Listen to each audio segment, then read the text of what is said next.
Hello, and welcome to this week's look at action and stunts on film and television. How are you? Thanks for stopping by. This week, as you will know, we are in 1968, and we are exploring the world of Where Eagles Dare, a movie that was a breakout, I suppose, in respect. There'd been lots of war pictures before. There'd been lots of action and stunts in war pictures before. But really, this has cemented itself in many people's minds as the one. You know, you ask, throw a stick, ask a bunch of people, what's your favourite war movie? Where Eagles is going to be right up there. Now, I'm not just saying, that it's possibly one of the best because of its large British contingency. From a stunt perspective, it helps very obviously. But there are a number of elements involved which make it all worthwhile. Firstly, at the top of that tree, from an American perspective, you have YAKIMA CANUTT, who is the second unit director, and of course is famous for practically creating many of the gags on horseback and vehicle gags that we now see as normal. Bear in mind that some of the stuff that you'll see in this picture here, they're having to think outside the box. There's car turnovers in this movie that never been done before, but Yak finds a way of doing it, and we'll talk through those. There's abseiling stuff, which is, that's British contingency, because Dickie Graydon's on the movie, and he's the abseiling king, so he knows all too well how to go about that. And the stunt coordinator is Joe Powell, who is the godfather of the British action stunt work. A remarkable individual, and a man who really knows his stuff. Good team as well. From a British contingency, Alf Joint is doubling for Richard Burton, and Gillian Oldham is doubling Mary Ure, and you've got Eddie Powell, who is doubling Clint Eastwood. There's lots of great stuff going on. It's really, really worthwhile taking a look at this. As I say, it's always up there on the list of top 10 movies of all time, top 10 war pictures of all time. There's a great deal of action to take a look at, and we're going to do so right now. So, Where Eagles Dare, 1968 at its finest. The copyright version, here we are. Up to the castle. Spare a thought for the cameraman here. Look at this poor sod. Poor dear, oh dear. Long before the GoPro. Eddie Powell and Alf Joint on top, going up. Here's the radio room in the corridor.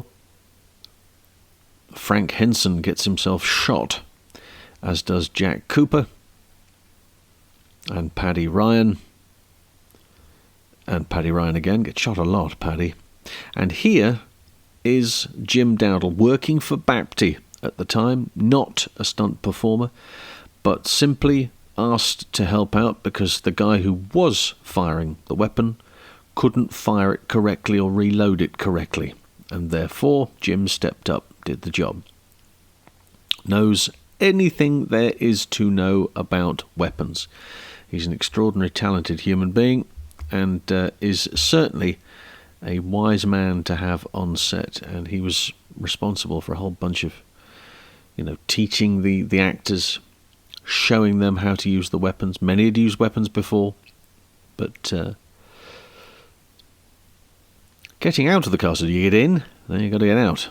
Jack Cooper, well, he got out the short way on set. I didn't realise it was a set. Look at this.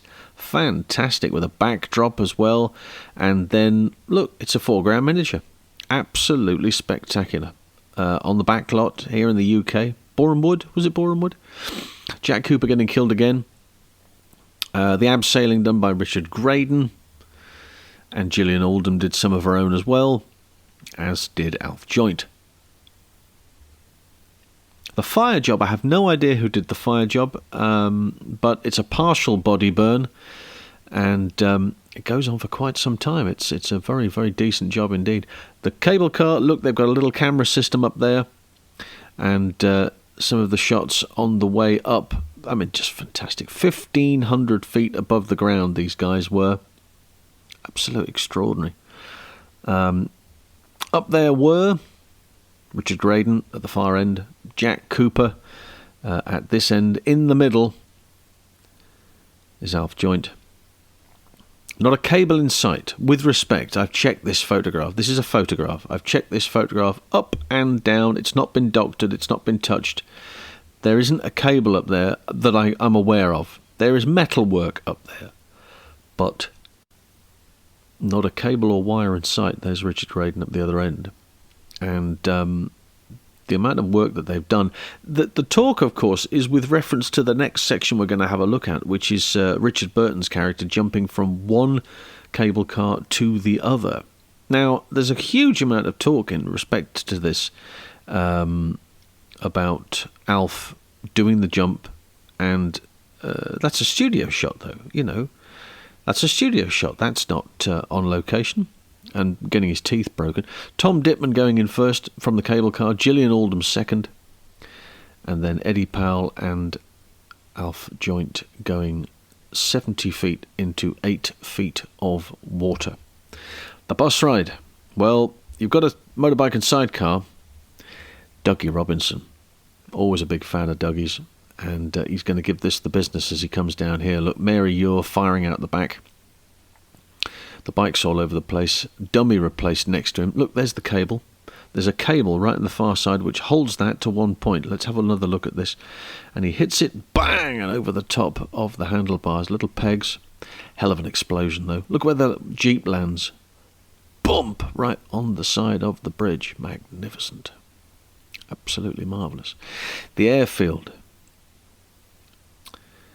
Driving along in the bus, firing out the back and causing havoc the other side. Look at this. Explosions all over the place. Great deal of firework. And the car flip. And again, very simple, looking at the basis that Yakima Canutt has said, I've done it with horses, I can do it with vehicles. And that's all he's done. He's taken that premise. As we saw earlier with Dougie's bike, it's fixed. The Jeep comes along here. There's a Pelican clip which flicks. There's the cable. The wire clips off there, and over it goes. And Burton gives it the beans. Great. I mean, he's fabulous in this. He really, really is.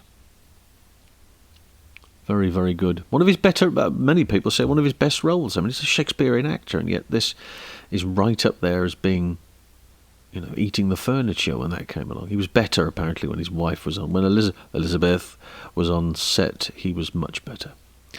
He wasn't much sober, to be fair. He wasn't better off in that respect. But, and again, Jim Dowdle showing him and all the cast how to get this right. Dummies used a lot. Big, exciting, lots of fire. Throwing the kitchen sink at the action. And it's always been one of those pictures, you know. I mean, that again, I go back to that cable car jump, but there's so much talk about Alf, you know, jumping 1,500 feet above the ground, landing on the other one, breaking 3 of his teeth, no cables, no nothing.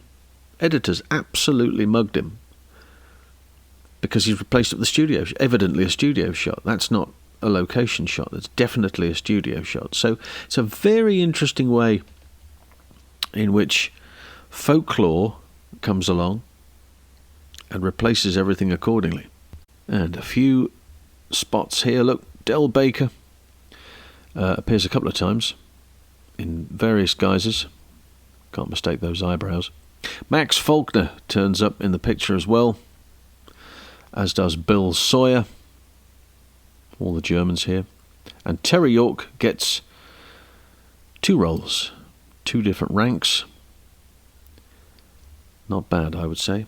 Not bad at all. Terry Mountain, bless him, in the radio room. And that's all, folks. So there it is. That's Where Eagles Dare. A lot of great stuff going on. And again, that whole front projection, back projection thing, which they kind of worked out for this picture. Alf jumping from one cable car to the other, 1,500 feet above. That's just extraordinary. You just wouldn't be able to do that these days, not without, wires and massive safety cabling system that then would be taken out afterwards. And yet, here, nothing. De nada. And they're doing it all on their own metal.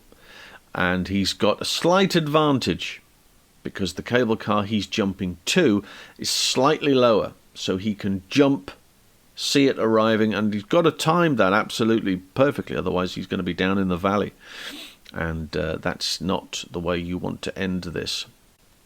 Alf's a fine man, certainly knows everything there was to know about high work, and a great exponent there. Richard Graydon, of course, doing lots of that abseiling and making it look very, very simple indeed. Jack Cooper popping up a couple of times, and of course being shot on a number of occasions, but particularly falling from the castle and 60 feet into a frozen pit is what happened. And of course, he broke his back. So everybody has stories to tell, but these are stories that will go down in history, so that we can now pass this on to a whole new generation. It's a wonderful movie. And of course, the way in which Yakima Canutt was creating those car turnovers, very, very simple. Pelican clips attached to a wire. It's a running W. That's more or less what it is. Works on the same basis. Fixed point off in the distance, and the car is going to turn over here. Not there, here, at this exact point. So, he just applies the logic that he applied 30, 40 years before, and makes everything work. That's the most important thing. It continues to happen. It continues to work time and time again. Also good to see Dougie Robinson disappearing over the handlebars of that bike. Wasn't aware that pegs were going to be added to it. Makes a lot of sense. Stick some pegs in it, which will raise you up and give you an opportunity to get clear of the handlebars, whereas he was just going to use his own timing and metal to get over the top. Would have injured his shins a lot. So, very, very good that he was able to use that and get him over the top. Some terrific stuff. I really hope you've enjoyed that. And we'll be back with more of the same next week. Don't forget to check out the Pod Dojo Network and all of the other videos that are going about. Subscribe. What's the worst that could happen? You'll get notifications, and you'll be told, hey, there's this new post coming, or there's this new video coming. That's worth looking into, surely. So until next time, bye for now.